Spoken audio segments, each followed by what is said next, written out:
Olá, muito boa tarde a você. Chegamos. Seja bem-vinda, seja muito bem-vindo. Está no ar o Pauta Aberta desta quinta-feira, dia 7 de setembro de 2023, dia da independência do Brasil, 201 anos da independência do país. Eu sou o Dilon Araújo, esse é o seu noticiário da tarde aqui na TV Evangelizar. A você de casa, muito obrigado pela companhia. Vamos juntos, então, a partir de agora, com os nossos destaques do jornal de hoje. Ciclone extratropical. As imagens mostram a destruição no Rio Grande do Sul. Dezenas de mortes foram confirmadas e o governo decretou o estado de calamidade pública. A Caixa Econômica Federal deve liberar saque para o FGTS aos moradores dos municípios do Rio Grande do Sul atingidos pelo fenômeno, já considerado o mais grave fenômeno natural a atingir o estado nos últimos 40 anos. O IBGE anuncia expectativas otimistas no campo e uma safra recorde acima de 313 milhões de toneladas para 2023. A produção vai ser quase 20% maior do que em 2022. A soja, o milho e o trigo estão entre os destaques. A Receita Federal anuncia leilão de mercadorias que foram apreendidas ou abandonadas no Aeroporto Internacional do Galeão, no Rio de Janeiro. São 26 lotes com videogames, câmeras fotográficas e até brinquedos da Disney. O presidente Lula anuncia novos ministros para duas pastas do governo, a dos esportes e a dos portos e aeroportos. Feira da Louça de Campo Largo, um dos maiores eventos do setor no Brasil, segue até domingo. A cidade é reconhecida como capital nacional da louça e produz 2,5 milhões de peças de porcelana e 500 mil de cerâmica por mês. O Brasil pronto para encarar a Bolívia no primeiro compromisso das eliminatórias para a Copa do Mundo de 2026, que será realizada nos Estados Unidos, no México e no Canadá. Fique ligadinho com a gente, o Pauta Aberta começou.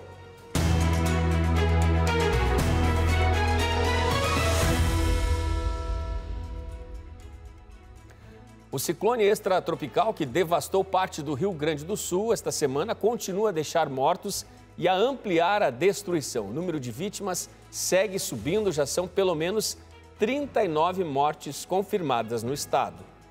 Mais 2 mortes causadas pela passagem do ciclone extratropical no Rio Grande do Sul foram confirmadas pelo governo do estado esta quinta-feira. As vítimas são das cidades de Imigrante e Cruzeiro do Sul, que ficam no Vale do Taquari, região mais afetada pela enchente. Com as 2 mortes confirmadas, o total de vítimas na maior tragédia natural dos últimos 40 anos no estado gaúcho chegou a 39. Equipes de resgate intensificam as buscas. Ainda 9 pessoas estão desaparecidas. Todas são do município de Mussum. Cerca de 2.700 pessoas já foram resgatadas nos 79 municípios afetados.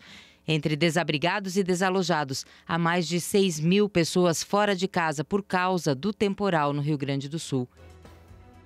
Nesta quinta-feira, 7 de setembro, eram 18 bloqueios totais ou parciais em rodovias no Rio Grande do Sul, no início do dia, por conta dos estragos com a passagem do ciclone da última segunda-feira. Até agora, o governo do estado do Rio Grande do Sul já mobilizou um grande efetivo para resgate e identificação das vítimas nas regiões norte de Serra e do Vale do Rio Taquari. Foram 911 servidores estaduais deslocados, há profissionais também de campo por lá, 28 viaturas, sem falar nos 10 helicópteros também deslocados para essas regiões para garantir apoio às operações de resgate. E as vítimas que foram atingidas pelo ciclone, que varreu várias cidades, principalmente no Rio Grande do Sul, terão acesso a recursos importantes para reconstruir o que foi destruído. A Caixa informou que vai liberar saque do FGTS aos trabalhadores que sofreram tanto com a chegada deste fenômeno, que já é considerado o pior dos últimos 40 anos na história do estado do Rio Grande do Sul.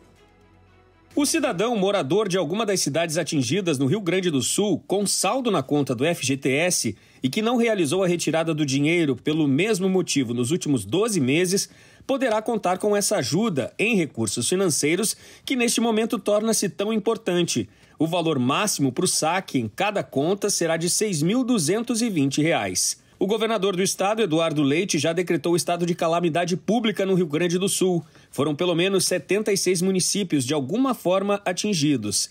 Neste cenário, fica mais fácil para os trabalhadores que sofreram prejuízos com o ciclone acesso ao FGTS liberado pela Caixa. Uma estimativa inicial indica que sejam pelo menos 50 mil pessoas, de alguma forma, atingidas. Em dezenas de municípios, com tantos e tantos desabrigados, ainda falta água e energia elétrica. São dias difíceis, hora de chorar tantas perdas, sim. Mas é um momento também de força e resiliência, de levantar a cabeça e seguir. Apenas um ajuste de informação, gente, foram pelo menos 79 municípios atingidos no Rio Grande do Sul.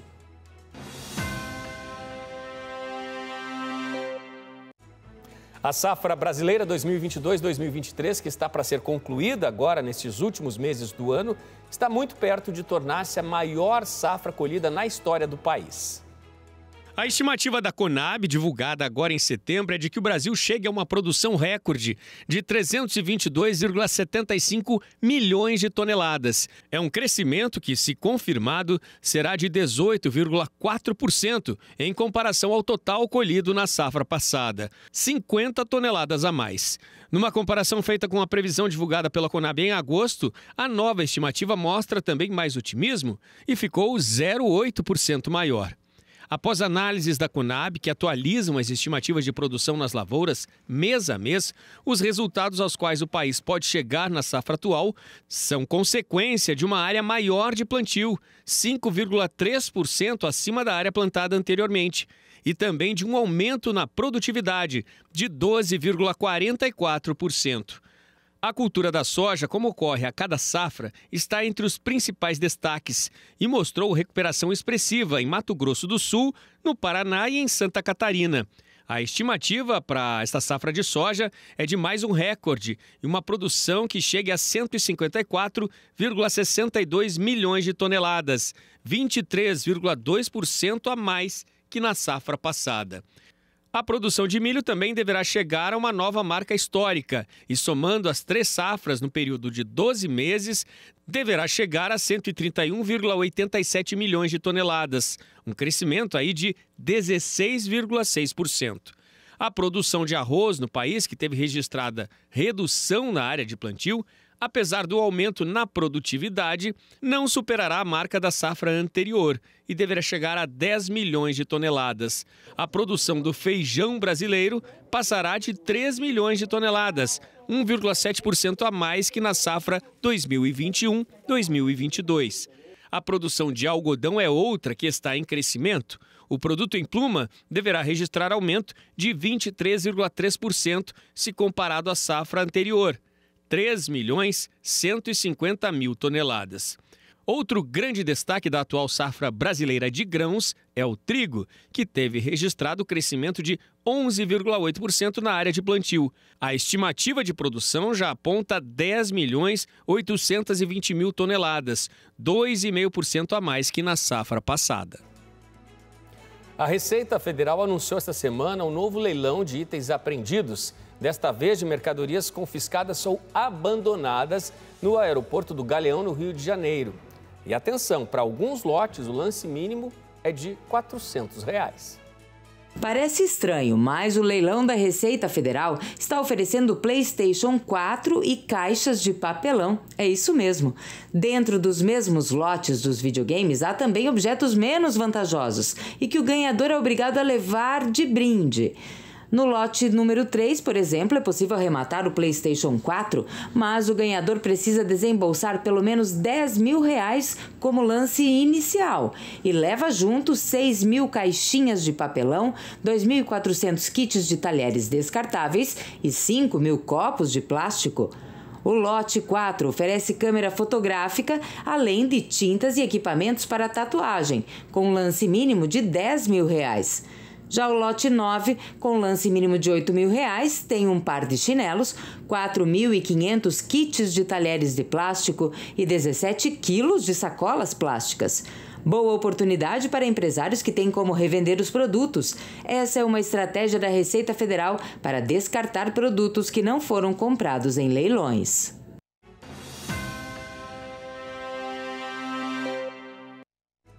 A 30ª Feira da Louça de Campo Largo está aberta e a todo vapor. Normalmente, neste feriado, são mais de 50 expositores com novidades, tendências e produtos exclusivos. sem falar dos preços muito mais acessíveis. Olá, muito boa tarde, Odilon. Boa tarde a todos que estão acompanhando o Pauta Aberta. Nós estamos aqui em Campo Largo, capital da louça, e nós estamos aqui na 30ª edição da Feira da Louça, que acontece aí anualmente, né? Essa feira que já é tradicional aqui da cidade de Campo Largo. O Brasil e o mundo conhecem essa feira porque Campo Largo é considerada a capital da louça. Para você ter uma ideia, Campo Largo produz cerca de 2,5 milhões de peças de porcelana e 500 mil peças de cerâmicas por mês. Pra você ter uma ideia, aí são mais de 36 milhões de peças ao ano. Para falar um pouquinho mais sobre a feira que está acontecendo aqui, nós estamos com o Fábio, que é o presidente do Sindilouça aqui de Campo Largo. Fábio, uma feira que já é tradicional, né? Ficou 3 anos sem acontecer por conta da pandemia, mas voltou com força total, né? Bom dia. Bom dia a todos. É exatamente isso, né? Nós tivemos aí 3 anos sem acontecer o evento, os 2 primeiros anos em virtude da Covid, né? E o ano de 2022 em virtude de uma série de incertezas de mercado, né? E voltamos em 2023 com força total, tá? Então, um espaço novo, mais aconchegante, mais conforto para os visitantes que vêm nos visitar, muitas novidades, preço atrativo. É uma verdadeira vitrine para tudo que é produzido aqui na cidade de Campo Largo, né? Exatamente. Hoje, Campo Largo é responsável por uma produção muito expressiva, né? Aproximadamente 70% da nossa produção hoje é destinada para bares, hotéis e restaurantes do Brasil como um todo, né? E cerâmica, que é um material mais popular, tá? Mas a produção é aquilo que você falou, 36 milhões de peças a ano. Fábio, a feira vai até domingo, aqui no novo espaço, como você falou, no City Center Outlet de Campo Largo, né? Fácil acesso, BR-277? Exatamente, nós estamos a 100 metros da BR-277, com fácil acesso. Se tiver chovendo, tem estacionamento coberto, tá? E estacionamento também para poder receber todo mundo aqui. É isso aí, então você de Curitiba, muito obrigado, Fábio. De Curitiba, região metropolitana, você que está vindo aqui para o Paraná, tem até domingo para aproveitar a feira de louças aqui de Campo Largo. O convite está feito. Veja a seguir, o presidente Lula anuncia novos ministros para as pastas dos esportes e de portos e aeroportos. Você confere também com a gente como foi o desfile de 7 de setembro em algumas das principais cidades brasileiras. Agora você vê imagem de Fortaleza. Os ministros da Educação, Camilo Santana, e da Defesa, José Múcio Monteiro, assinaram um acordo de cooperação para elaborar estudos técnicos para a criação de um campus do Instituto Tecnológico de Aeronáutica, o ITA, no Ceará. Há anos, Fortaleza se destaca no vestibular do ITA, considerado o mais concorrido do Brasil. Mais de 1/3 dos alunos aprovados na instituição são da capital cearense. O intervalo é rapidinho, a gente volta já.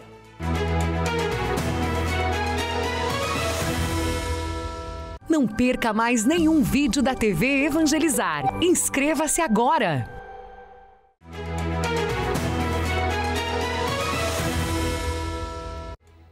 Pauta Aberta está de volta para este segundo bloco. Você de todo o país sempre ligadinho com a gente. Muito obrigado pela sua companhia.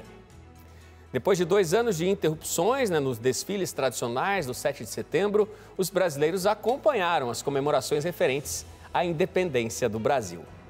Em Brasília, este ano, o tradicional desfile de 7 de setembro contou com a presença do presidente Luiz Inácio Lula da Silva, a primeira-dama Janja da Silva e autoridades dos 3 poderes. O desfile celebra os 201 anos da independência do país e também os 220 anos de Duque de Caxias, patrono do Exército Brasileiro. No Rio de Janeiro, o desfile cívico-militar se concentrou na Avenida Presidente Getúlio Vargas. Nem a chuva impediu o público de acompanhar as comemorações. Em São Paulo, cerca de 30 mil pessoas foram conferir de perto o desfile de 7 de setembro, que aconteceu no Sambódromo do Anhembi. E em Curitiba, o Dia da Independência do Brasil reuniu milhares de famílias que ainda preservam essa importante tradição de valorizar uma data que é tão importante em nossa história. Muita gente chegou cedo para pegar um lugar e ver de pertinho o tradicional desfile cívico-militar no centro de Curitiba. Os alunos da rede pública de ensino estadual e municipal foram os primeiros a passar pela avenida.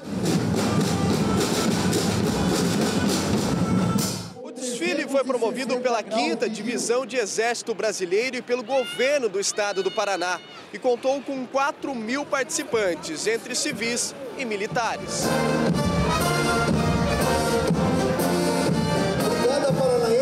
Estamos muito contentes aí com a grande presença de tropas militares e entidades civis também. As forças militares, representadas pelo Exército, Marinha e Aeronáutica, Polícia Civil, Militar, Corpo de Bombeiros e Guarda Civil Municipal, desfilaram em conjunto, exibindo um espetáculo de organização e disciplina.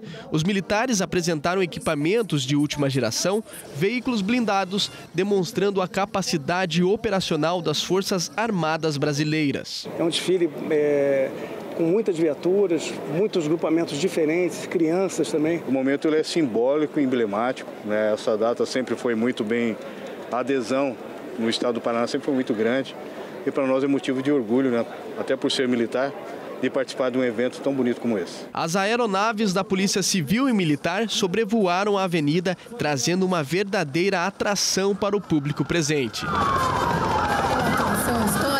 O Bruno cresceu vindo com os pais ao desfile e quer passar isso para os filhos dele. Para mim, poder transmitir esse respeito que eles têm e prosperem isso para as próximas gerações eu faço questão de manter. Em clima de patriotismo e celebração, em comemoração ao 201º ano da independência do Brasil, o desfile foi marcado por uma demonstração de união e respeito às Forças Armadas.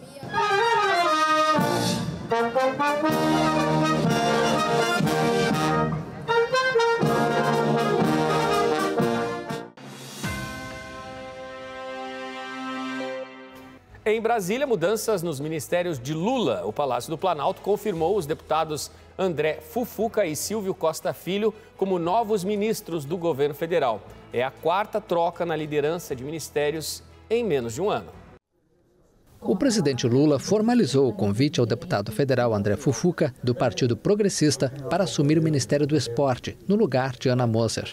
O deputado Silvio Costa Filho, do Republicanos, foi convidado para assumir o Ministério dos Portos e Aeroportos, no lugar de Márcio França. As negociações vinham ocorrendo há meses e marcam a entrada do Partido Republicanos e do Partido Progressista no primeiro escalão do governo. O PP é o partido do presidente da Câmara, Arthur Lira. O destino de Ana Moser não foi informado.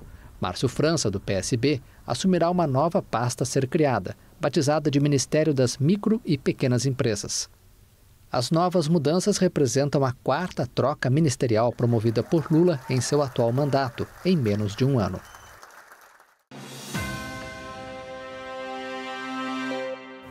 O Brasil registrou aumento de mais de 1 milhão de empresas nos 7 primeiros meses de 2023. Os dados são do painel Mapa de Empresas do Ministério do Desenvolvimento, Indústria, Comércio e Serviços.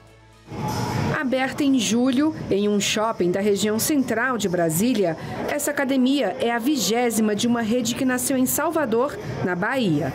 Desde a primeira unidade, já são quase 13 anos e os planos de expansão não param. Hoje já somos 5 cidades, sendo 3 capitais, Salvador, Aracaju e Brasília, e estamos com um processo de expansão ainda maior, principalmente aqui para essa região. Não foi só o negócio coordenado pelo Bruno que cresceu em 2023. O Brasil está no azul quando se trata da criação de empresas. De janeiro a julho deste ano, o saldo de criação de empresas ficou positivo em 1.064.683.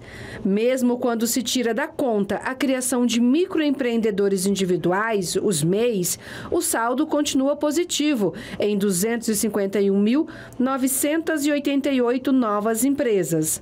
Ao todo, o Brasil tem cerca de 21.600.000 empresas ativas. Geralmente, o processo de abertura de uma empresa começa pela obtenção do CNPJ e das inscrições fiscais nas secretarias de Fazenda dos estados e municípios. E dependendo do ramo da atividade econômica, é preciso ainda emitir licença e alvará de funcionamento. O tempo médio de abertura de uma empresa no país é de 1 dia e 4 horas. Para Bruno, a disposição em abrir novas empresas vem do otimismo com a situação do país e também de uma ajudinha que vem do alto. Muita fé em Deus, confiança no país, que nós sabemos a grandeza e a riqueza da nossa nação, e também muito trabalho. Uma revista norte-americana divulgou a lista de bilionários brasileiros. E entre os primeiros, lá quase no topo, estão os donos das Americanas. Num país tão desigual como o Brasil, há bilionários que figuram numa lista dos mais ricos. Essa lista foi feita por uma revista norte-americana com base em informações do mercado financeiro. Segundo essa publicação, as mulheres representam 22% do grupo.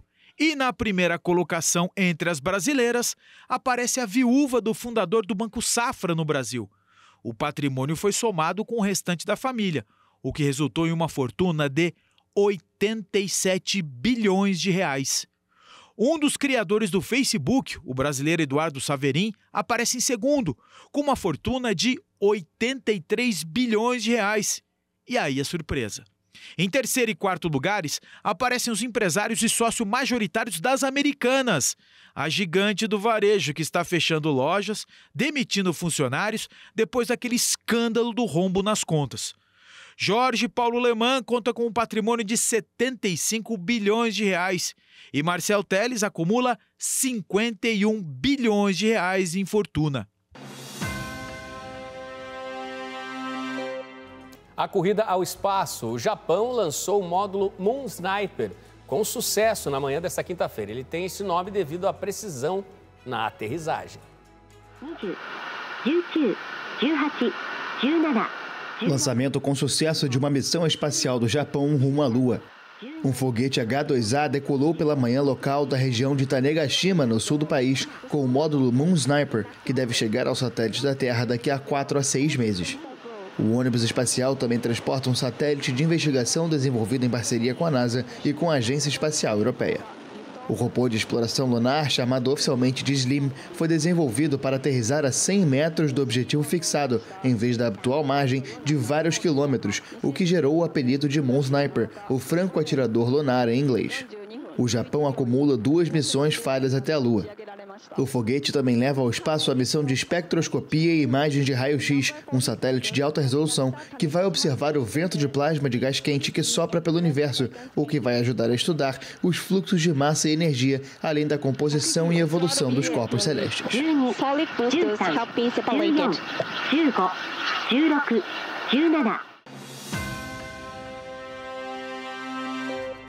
E vamos falar agora de seleção brasileira. Amanhã à noite, em Belém do Pará, nossa seleção, mais uma vez, dá início a uma nova caminhada em busca do sonho da conquista do hexacampeonato. As duas seleções, Brasil e Bolívia, já estão na capital paraense nos últimos preparativos para esta primeira rodada das eliminatórias da Copa do Mundo.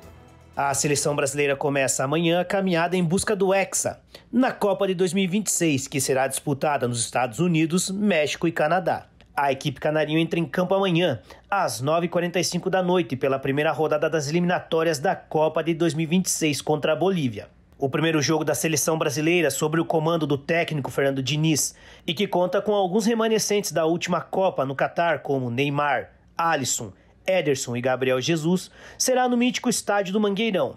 Vale lembrar que a última vez que o maior estádio do Pará recebeu a seleção brasileira foi há exatos 12 anos. No dia 28 de setembro de 2011 contra a Argentina, pelo Superclássico das Américas. Aliás, o estádio paraense traz boas recordações ao torcedor e à seleção brasileira, já que em 4 jogos realizados no estádio do Mangueirão até aqui, o Brasil nunca perdeu e também nunca levou gol. Mas se do lado brasileiro a preparação está toda para o jogo de amanhã, do lado dos adversários não é diferente. A seleção boliviana, comandada pelo técnico Gustavo Costa, já está em solo brasileiro e treina hoje no estádio da Curuzu.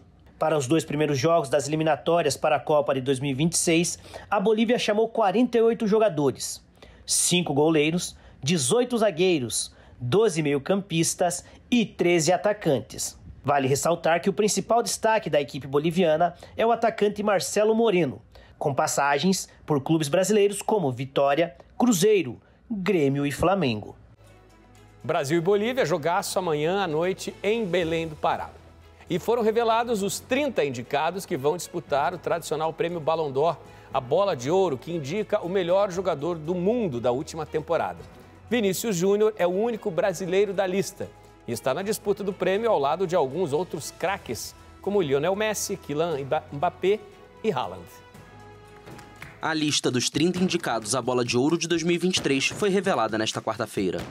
Lionel Messi, Erling Haaland e Kylian Mbappé são os principais nomes na disputa, que não conta com astros como Neymar e o português Cristiano Ronaldo. Vinícius Júnior é o único brasileiro que concorre ao tradicional prêmio. Além de Messi, há outros 3 jogadores argentinos campeões mundiais na lista de indicados: Julián Álvares, Lautaro Martínez e Emiliano Martínez. Na categoria feminina, a Espanha, que conquistou a Copa do Mundo em agosto no torneio realizado na Austrália e na Nova Zelândia, é a protagonista da lista de indicadas, com 5 representantes. Debinha, do Kansas City Current, é a única brasileira na lista de 30 jogadoras. Na disputa pelo troféu Yashin, de melhor goleiro da temporada, o brasileiro Ederson, do Manchester City, está entre os 10 finalistas. Com essa lista do prêmio Ballon d'Or, a gente hoje se despede.